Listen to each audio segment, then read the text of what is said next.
আসসালামু আলাইকুম। দ্বীপ জেলা ভোলার লালমোহন উপজেলার লটারিন্স ইউনিয়নে লটারিন্স হাইস্কুল মাঠে আসন্ন পবিত্র কোরবানি ঈদ উপলক্ষে বসেছে বিশাল কোরবানির পশুর হাট। এই হাটে বিভিন্ন ধরনের গরু নিয়ে আসা হয়েছে বিক্রির জন্য। বিভিন্ন ধরনের মানুষ এখানে গরু কেনার জন্য আসতেছে। আজকে শুক্রবার, হাট হাট বাজার, সেজন্য হাট বসেছে গরুর। এখন থেকেই প্রত্যেক হাটে এখানে গরু পাওয়া যাবে। আপনারা আপনাদের পছন্দের কোরবানির পশু কিনতে পারবেন। কেনার জন্য এখানে আসবেন।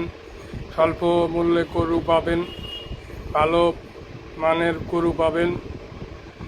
সবাইকে অসংখ্য ধন্যবাদ। পাশে থাকবেন।